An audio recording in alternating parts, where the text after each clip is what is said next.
तू कौन है? राजा विक्रम सिंह ने तलवार निकालकर पूछा। बहुत समय पहले की बात है।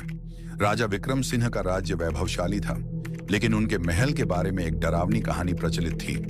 रात के तीसरे प्रहर में महल की सबसे ऊंची मीनार पर एक परछाई दिखती थी जो राजा की ही लगती थी।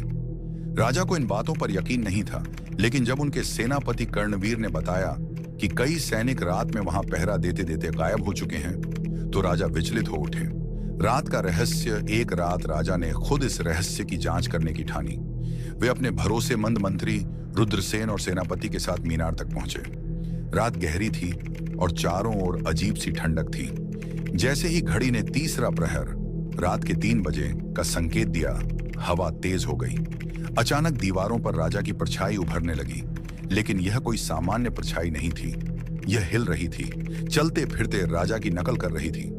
भूतिया साया अचानक वह परछाई दीवार से अलग होकर एक भयानक आकृति में बदल गई। राजा के समान ही चेहरा, लेकिन आंखें लाल और चेहरा विकृत। तू कौन है? राजा विक्रम सिंह ने तलवार निकालकर पूछा।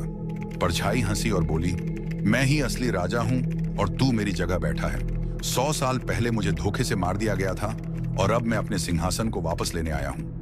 भूल का एहसास मंत्री रुद्रसेन ने एक पुरानी किताब में पढ़ा था कि राजा के पूर्वजों ने सत्ता के लिए किसी निर्दोष को मार दिया था और यह आत्मा उसी की थी। महाराज, यह एक शापित आत्मा है, इसे मुक्ति चाहिए। राजा ने तुरंत सिंहासन कक्ष में जाकर पूर्वजों की माफी मांगी और प्रतिज्ञा की कि वे हर साल उस राजा की आत्मा का सम्मान करेंगे। जैसे ही राजा ने यह कहा, परछाई धीरे धीरे धुएं में बदलकर विलीन हो गई। अंतिम मोड़ इसके बाद वह परछाई कभी महल में नहीं दिखी, लेकिन राजा विक्रम सिंह ने हर साल उस आत्मा की शांति के लिए अनुष्ठान करवाना जारी रखा। अब लोग कहते हैं कि जिस दिन राजा की तपस्या और न्यायप्रियता खत्म होगी, वह परछाई फिर लौटेगी। क्या लगता है आपको, क्या वो परछाई कभी लौटेगी या नहीं? इसका पता आज तक नहीं चला। वैसे ये कहानी आपको कैसी लगी, आप कमेंट में जरूर बताना। और अगर आपने अभी तक हमारे YouTube चैनल पिक्सल कैथा को सब्सक्राइब नहीं किया तो कर लीजिएगा। हम आपके लिए आगे ऐसी नई नई कहानियां लाते रहेंगे। तब तक के लिए अलविदा।